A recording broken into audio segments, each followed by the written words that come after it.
اور میں اپنے دوسرے جو کوئی ہوتے تھے یا والد ہوتے تھے یا کوئی ہوتے تھے، میں ان کو کہتا تھا کہ آپ یہ اخبار لیں اور مجھ سے پوچھے کہ کس صفحے پہ کیا لکھا ہوا ہے، تو میں اخبار پی جاتا تھا لٹرلی. یعنی اس عمر میں اتنا مجھے شوق تھا اس پورے عمل کا.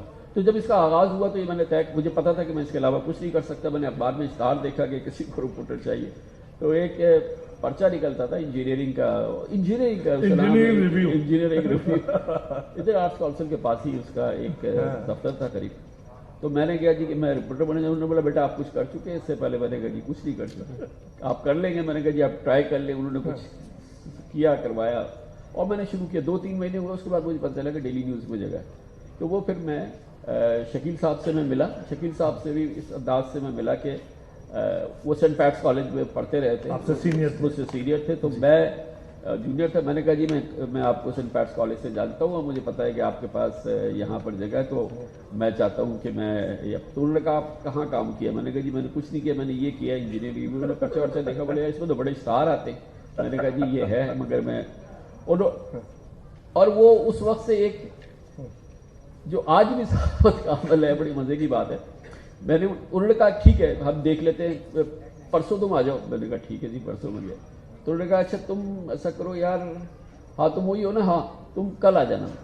میں نے کہا جی کہ شکیل صاحب بتا دیں کیونکہ مجھے اسٹار سے آفر ہے، تو اگر میں آپ لینا چاہتے ہیں تو مجھے لے لیں، ورنہ میں اسٹار میں چلے جاؤں. اسٹار سے آفر نہیں تھی لیکن وہ ان کے کمپٹیشن تھے. تو آپ شروع سے ان کو جانتے تھے اور اسی لمحے انہوں نے کہا جی اب آپ شروع کریں، بسم اللہ. تو جب آپ اندر رپورٹرز روم میں گئے تو جو ہماری عمر کے یا ہم سے سینئر لوگ ہیں وہ جانتے ہوں گے بڑے بڑے نام، عبدالحمید چھاپرا صاحب، مرحوم واجد شمس الحسن صاحب ایڈیٹر تھے ڈیلی نیوز کے، ہمارے پہلے سٹی ایڈیٹر تھے بی بی سی کے ساتھ کام کیا اقبال جعفری صاحب، تو وہ سارے آپ کے. بالکل جی بالکل. اچھا کامران صاحب بتا رہے تھے کہ وہ شروع سے یہی کام کرنا چاہتے تھے. مجھے انٹرسٹنگلی انہوں نے ایک دفعہ بتایا کہ جب گئے تو ٹائپ رائٹر جب سامنے رکھا تو ٹائپنگ مسئلہ ہو گئی. ٹائپنگ نہیں آتا تھا کیونکہ ظاہر ہے اس وقت ٹائپ رائٹر کا زمانہ تھا، اور خبر انگلش اخبار میں آپ ٹائپ رائٹر پہ لکھتے ہیں. تو وہ سمجھ گئے کہ ان کو ٹائپ کرنا نہیں آتا. بیٹا کسی کو نہیں آتا تھا شروع میں، یہ دیکھو ہم سب 2 انگلیوں سے ٹائپ کر رہے ہیں، تو کوشش کرو یہ ہو جائے گا، آہستہ آہستہ کرنا شروع کرو اور وہ ہو جائے گا.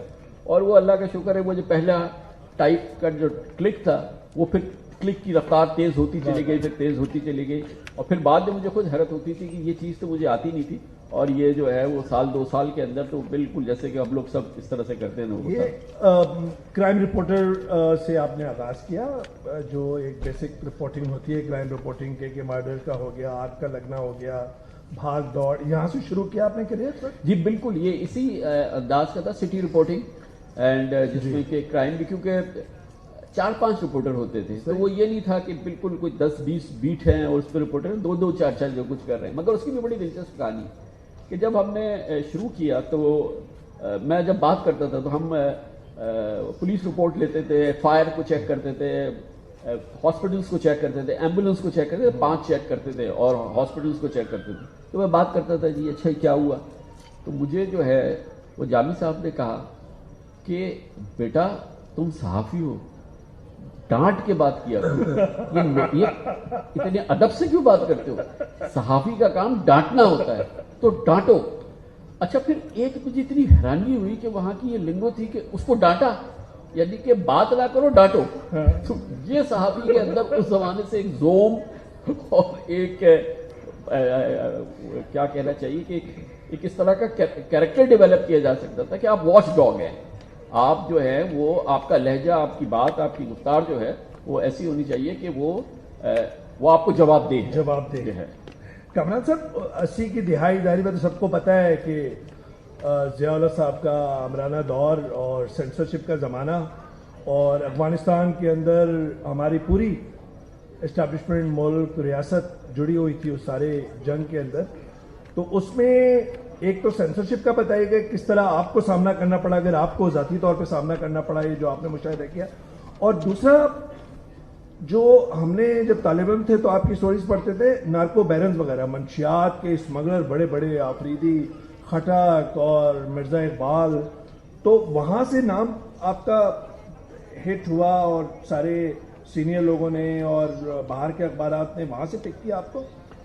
جی اصل میں سب سے امپورٹنٹ بات تو یہ ہے کہ جب ہم صحافت میں کی دنیا میں ہم نے پہلا قدم رکھا تو وہ زمانہ تھا مارشل لا. ضیاء الحق کا مارشل لا تھا, اور ضیاء الحق مارشل لا کا مطلب martial law complete censorship. Complete censorship کا مطلب یہ ہے کیونکہ اس زمانے میں اخبار پرنٹ ہوتا تھا, اس کی کاپی بنتی تھی, بٹر پیپر لگتے تھے, یہ سارا کچھ ہوتا تھا. اس کا مطلب یہ تھا کہ آپ اخبار بنائیں, اس کے بعد ایڈیٹر جو محترم واجد شمس الحسن صاحب ایڈیٹر تھے, ان کا کام یہ تھا کہ اس اخبار کو اٹھائیں, اپنی گاڑی میں رکھیں اور وہ پریس انفارمیشن ڈپارٹمنٹ جائے, پروونشل انفارمیشن ڈپارٹمنٹ.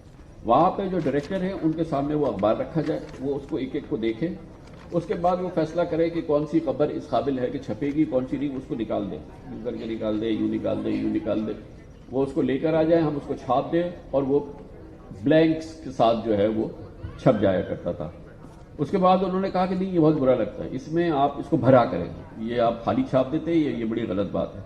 تو پھر بھائی صاحب بڑے ماشاءاللہ ذہین شخصیت تھے, اس خالی جگہ کو جس طرح سے پر کرتے تھے کہ ہم لوگ وہاں جب جمع ہوتے تھے, اور پھر کیونکہ جلدی میں اس کو کرنا ہوتا ہے, کاپی پرنٹ کے لیے بھیجنی ہوتی تھی, تو کبھی ہم بندر کی تصویر چھاپ دیں کہ وہ سلاخوں کے پیچھے کھڑا ہے, کبھی ہم نیلسن منڈیلا کو چھاپ دیں, کبھی اس خالی جگہ کو پر میں بھی ہم ایک پیغام دے دیا کرتے تھے, پیغام دیا کرتے تھے اس جگہ بھی. اور لیکن بٹوین دا لائنز والی بات تھی, وہ اس خبر کے اندر پنہا کر کے جو پیغام ہے جو کہ اس سینسر آفیسر کے اوپر سے گزرے, ادھر سے وہ دو لائنیں, وہ تو جو قاری تھا وہ بھی بڑا ذہین تھا, اس کو پتا تھا کہ اس کے اندر کہیں نہ کہیں ہمیں وہ سطریں ملیں گی جس میں یہ خبر ہے اصل. تو یہ ایک کشمکش تھی جو آج کوئی تصور نہیں کر سکتا, صحافت کی ایک کشمکش کہ جس کے اندر آپ اپنا پیغام دینے کی کوشش کر رہے ہیں اور آپ کو ریاست جو ہے اس کو چھان رہی ہے, اور اسی دوران آپ کے جو سینئر کالیگز ہیں وہ جدوجہد کر رہے ہیں آزادی صحافت کی, وہ پکڑے جا رہے ہیں, انہیں کوڑے پڑ رہے ہیں, انہیں گرفتاری ہو رہی ہے, وہ پابند سلاسل ہیں, اخبار کا مجال نہیں ہے کہ آگے بڑھے, کوئی ذرا سا آگے بڑھے ڈیکلریشن اسی وقت کینسل ہو جائے. وہ تھا ظلم کا زمانہ, وہ تھا وہ زمانہ جس میں صحافت کرنا ایک چیلنج تھا, حقیقی چیلنج تھا. آج بھی لوگ کہتے ہیں چیلنج ہے, یہ ہے, وہ ہے, لیکن اس چیلنج کا تصور تو کریں جہاں پہ آپ کو ایک ایک لفظ جو ہے وہ آپ کو اسی وقت نکال دی جائے, یا آپ کو, اور اس کے ذریعے, اس کے باوجود آپ اپنی پیغام رسانی اور اپنے عمل کو آگے بڑھاتے رہے. اور اس دوران بھی ہم نے الحمدللہ ایسی سٹوریز کی جو کہ نکلی, اور جس میں ہم نے مارشل لا ایڈمنسٹریٹرز کی کرپشن کو ایکسپوز کیا. ہم نے بتایا کہ کس طرح سے مس یوز آف اتھارٹیز وہ کر رہے ہیں, کس under martial law, under military leader, under the, جس میں chief martial law administrator, deputy martial law administrator, assistant sub martial law administrator, اوپر سے لے کے نیچے تک آف کمپلیٹ ملٹری رول.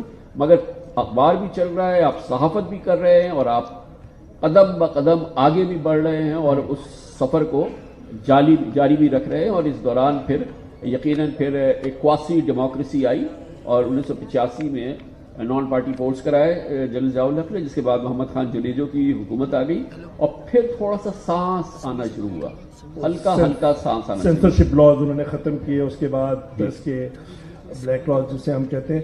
لیکن اسی میں آپ نے جس طرح صحافت نے قدم قدم آگے سفر رکھا, اسی میں آپ کے بڑھتے ہوئے قدم, آپ کا نام آگے آنے لگا, نمایاں ہونے لگا. جی, سنڈے ٹائمز اور پھر واشنگٹن پوسٹ, اور جی 1985 میں یہ وہ وقت ہے جب وہ یہ پوری مارشل لا کا جو زمانہ تھا اس کی ہیٹ تھوڑی کم ہوئی, جب میں نے کہا قواسی گورنمنٹ آئی. اس دوران الحمدللہ ہم نے اتنی سٹوریز کی تھی, اتنا اسی ایوننگ نیوز پیپر کے اندر, جو کہ ایک خواب کی سی صورت ہوتی تھی, کیونکہ آپ کچھ سٹوری لکھ رہے ہیں, اور وہ اخبار جو تھا وہ سبسکرائب نہیں ہوتا تھا, وہ گھروں پہ نہیں جاتا تھا, وہ سڑکوں پہ بکتا تھا. تو اب آپ گھر واپس جا رہے ہیں تو وہ یوں فلیش کرتا تھا نا, اخبار کو فلیش کرتا تھا, اس میں آپ کو اپنی بائی لائن نظر آئے تو ایسا لگتا تھا کہ یہ کیا ہے, یہ کتنا بڑا خواب ہے, کیونکہ وہ یوں کر کے بیچ رہا ہوتا تھا, وہ ہیڈ لائن اور اس کے نیچے آپ کی بائی لائن, تو وہ ایک اس کا نشہ ہو گیا تھا, جو کہ آپ کو لگتا تھا کہ یہ کیا ہے. اور اس کے اثرات, مسلسل اثرات ہو رہے ہیں کہ آپ نے سٹوری کی, اس کے نتیجے میں یہ ہوا, آپ نے سٹوری کی, اس کے نتیجے میں یہ ہو گیا. اور ایک فرق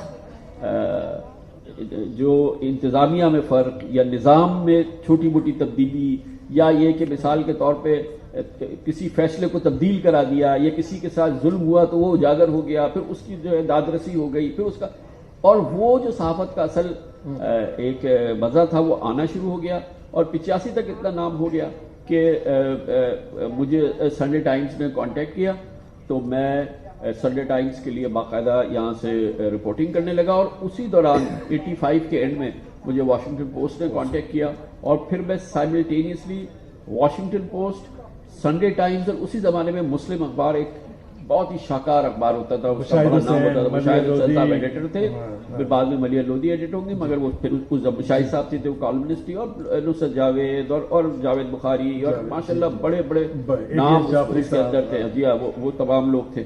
تو پھر میں محنت کا یہ عالم تھا کہ میں ڈیلی نیوز بھی کرتا تھا، میں مسلم بھی کرتا تھا، میں سنڈے ٹائمز بھی کرتا تھا، میں واشنگٹن پوسٹ بھی کرتا تھا.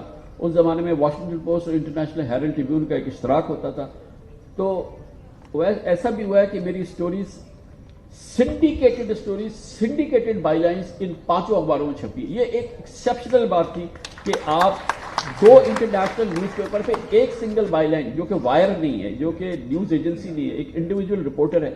سنڈے ٹائمز میں بھی وہ ہیڈ لائن ہے، وہی سٹوری ہے، وہ واشنگٹن پوسٹ میں بھی ہے، وہ انٹرنیشنل ہیرلڈ ٹریبیون میں بھی ہے، وہ مسلم میں بھی ہے، وہ ڈیلی نیوز میں بھی ہے. ایسا بھی ہوا. یہ ایک میں سمجھتا ہوں کہ اللہ تعالیٰ کے فضل و کرم سے اس پروفیشن کے دوران ایک بڑی یونیک سی ایک چیز تھی، اور پھر یہ سلسلہ جاری رہا. اور پھر اس دوران جیسا کہ آپ ہم سب کرتے تھے کہ ہم اویلیبل تھے کہ بھئی کہ بی بی سی پیروراما کو کوئی میجر اسٹوری کرنی ہے تو انویسٹیگیٹو جرنلزم چاہیے، یہاں کے لوگ چاہیے یا وہ چاہیے. تو وہ بی بی سی پیروراما میں بہت کرتا رہا ہوں، اور وہ ظاہر ہے کہ اس میں سیکھنے کا جو موقع ملا وہ بے پناہ تھا. پھر واشنگٹن پوسٹ سے سیکھنے کا جو موقع ملا وہ بے پناہ تھا. تو یہ ایک ابتدائی سمجھیے کہ دہائی کا جو ہے یہ معاملہ ہے.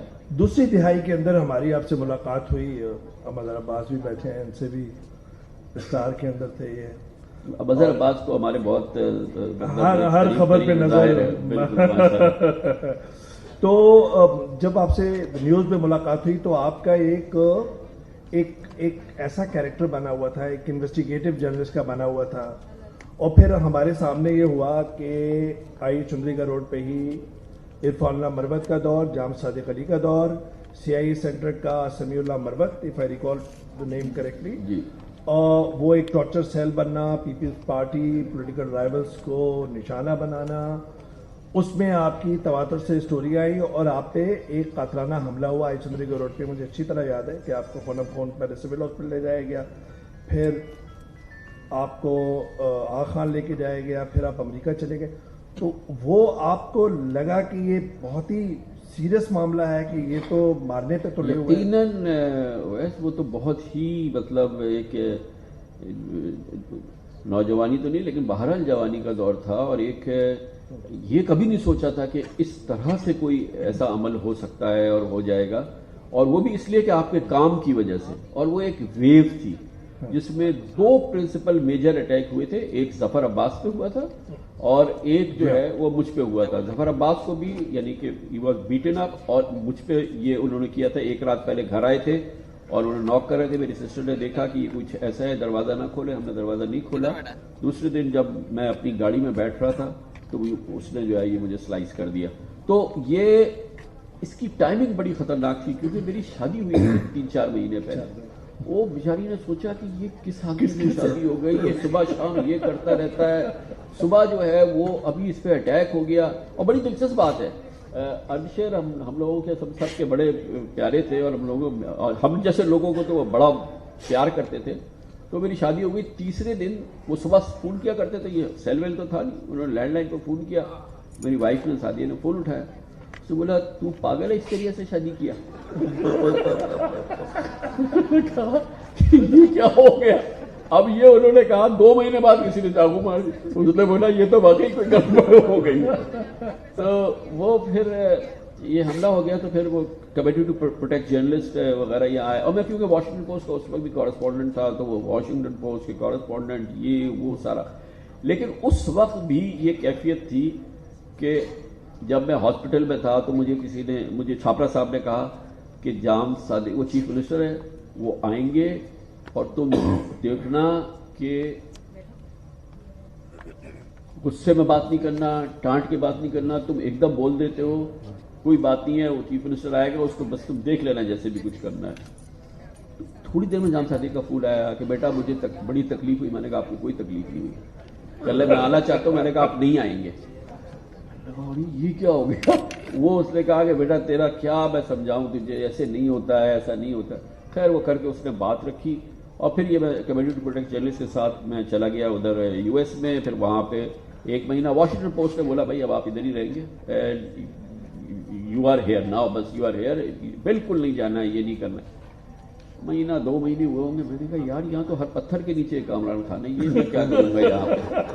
میں نے ان کو کہا کہ جی میں واپس جاؤں گا۔ انہوں نے کہا کہ بھائی آپ یہ نہیں کرو ایسے۔ میں نے کہا نہیں میں واپس جاؤں۔ واپس آیا، نیوز شروع ہو چکا تھا، جب یہ اٹیک ہوا تھا اس وقت بھی نیوز چل رہا تھا، دی نیوز، اور اس کے دوران جب میں واپس آیا تو نیوز چل رہا تھا، اور اللہ کے کرم سے اسی طرح سے اسی جگہ سے وہی کام شروع کر دیا، وہی اسٹوڈیز پرسو کرنا شروع کر دی، وہ کر دی، تو جس کی وجہ سے نیشنل پریس کلب واشنگٹن نے مجھے سلیکٹ کیا۔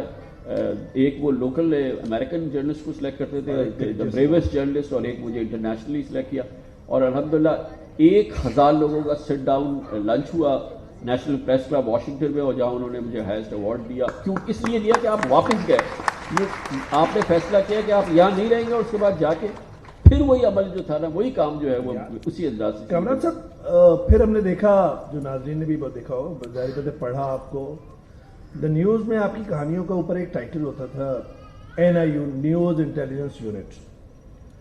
آپ کی گاڑی کا نمبر 006-007 سے آپ کے کردار کی ایک پراسراریت جو محسوس ہوئی ہمیں، کیا حکمت عملی کا نتیجہ تھا یا جیمز بانڈ اور ابن صفی کے ناولوں سے متاثر تھے؟